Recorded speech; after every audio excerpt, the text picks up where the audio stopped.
Quantas vezes tu passaste o dia ansioso por causa de uma conversa que ainda não aconteceu? Quantas noites tu perdeste o sono a imaginar um cenário negativo que, no final, nunca se concretizou? A reunião com o chefe parecia um tribunal e foi só um alinhamento.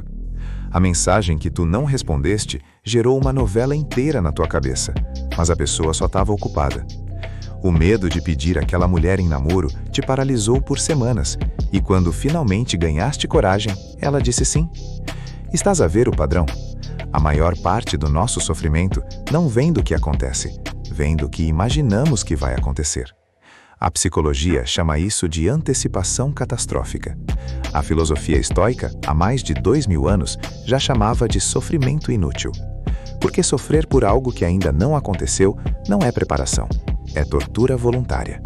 E o pior, tu acreditas que estás a proteger-te, quando na verdade estás só a ensaiar a dor antes do tempo. Essa é uma das maiores armadilhas da mente humana, o e se. E se ela não responder? E se o negócio der errado? E se eu falhar? E se eu passar vergonha? Essas perguntas, inocentes à primeira vista, têm o poder de destruir qualquer impulso de ação. Elas transformam possibilidades remotas em certezas aterradoras. O e se é o combustível da ansiedade. E o mais curioso é que o teu cérebro nunca usa o e se para coisas boas. Nunca te perguntas, e se ela responder e for incrível? E se o negócio der certo e mudar a minha vida? E se eu falhar, aprender e na próxima ser melhor? O e se é sempre negativo, sempre catastrófico, sempre paralisante. E por quê? Porque o teu cérebro foi programado para detectar ameaças, não oportunidades. Mas tu não és um animal selvagem a lutar pela sobrevivência na selva. Tu és um ser humano com consciência, com capacidade de escolher onde foca a atenção. Quando perceberes que o e se é só um barulho mental e não uma profecia, dás o primeiro passo real para viver em paz. Esta é a prisão mais silenciosa e mais eficaz que existe. Passamos a vida inteira reféns do olhar alheio. Escolhemos profissão para agradar os pais. Vestimos roupas para ser aceites no grupo. Opinamos sobre política para não ficar de fora da conversa.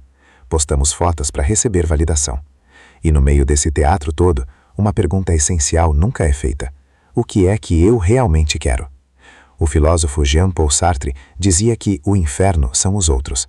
Não porque os outros sejam maus, mas porque vivemos como se fôssemos objetos no campo de visão deles. A tua vida vira uma performance, e performance cansa, performance adoece, performance mata a alma. O problema não é o que os outros pensam de ti. O problema é tu colocares o que eles pensam acima da tua própria verdade. Quando viveres para a tua própria aprovação e não para a dos outros, descobrirás uma leveza que o dinheiro não compra. A arte de viver em paz começa quando deixas de ser ator e viras espectador da tua própria existência. Esta talvez seja a maior fonte de ansiedade da vida moderna. Queremos controlar tudo: o futuro, as pessoas, os resultados, as opiniões, o timing. E sofremos quando isso não acontece, o que é sempre, porque o controle é uma ilusão. Não controla se o cliente vai comprar, se o visto vai ser aprovado, se o exame vai dar bom, se a pessoa vai ficar. O que controlas? A tua preparação, a tua honestidade, a tua persistência, a tua resposta diante do que vier. Marco Aurélio, imperador romano e filósofo estoico, escreveu algo que serve de bússola. Tens poder sobre a tua mente, não sobre os acontecimentos. Se perceberes isso, encontras força. A ansiedade nasce quando tentamos controlar o incontrolável. A paz nasce quando aceitamos a nossa pequenez diante do universo, mas também o nosso poder sobre o nosso mundo interior. Não podes parar a tempestade, mas podes escolher não te afogar nela. Agora, vamos ao ponto que a maioria dos gurus erra. Eles vendem a paz como se fosse um prêmio no fim de uma jornada. Faça este curso e você vai encontrar a paz. Leia este livro e a sua ansiedade vai sumir. Medite 20 minutos por dia e você vai flutuar em felicidade eterna. Mentira. A paz não é um destino. É uma escolha que se faz todos os dias, às vezes várias vezes ao dia. Acordas com a cabeça cheia de preocupações? Escolhes a paz. Alguém te provocou no trabalho? Escolhes a paz. O carro quebrou, a conta chegou, o filho está doente? Escolhes a paz. Isso não significa ignorar os problemas, significa não deixar que eles ditem o teu estado emocional. O psicólogo Viktor Frankl, sobrevivente de um campo de concentração, escreveu: entre o estímulo e a resposta há um espaço. Nesse espaço está o nosso poder de escolher a nossa resposta. É nesse espaço que a paz mora. Tu não a encontras no fim da estrada. Tu decides entrar nela agora, todos os dias. Ou não. A comparação é o ladrão da alegria. Provavelmente já ouviste essa frase, mas sabes por que ela é tão verdadeira? Porque a comparação nunca é justa. Tu comparas o teu pior momento com o melhor momento do outro. Comparas o teu dia de merda com o stories editado do colega que tá na praia. Comparas o teu salário com o do amigo que tem um pai rico. Comparas o teu corpo com o de um atleta que vive para treinar. E no final, sentes-te sempre inferior, sempre atrás, sempre insuficiente. O poeta alemão Goethe disse uma vez: a comparação é o princípio da infelicidade. E ele tinha razão. O ser humano é o único animal que se compara, e o único que sofre por isso. O leão não olha para o outro leão e pensa: ele caçou mais que eu. Ele só caça, vive, existe.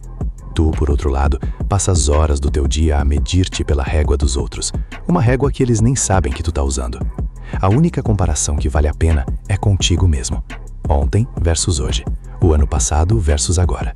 Essa sim é uma régua que faz sentido. O resto é barulho.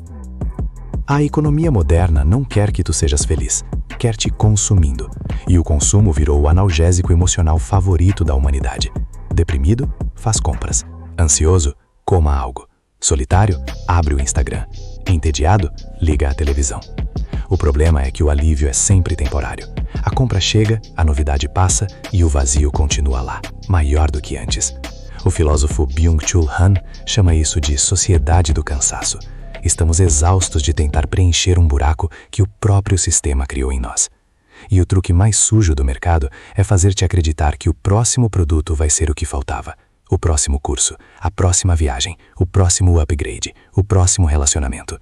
Quando, na verdade, o que tu procuras não está numa prateleira, num ecrã ou na conta bancária. O que tu procuras é silêncio, é conexão real, é propósito. E nenhuma dessas coisas se compra.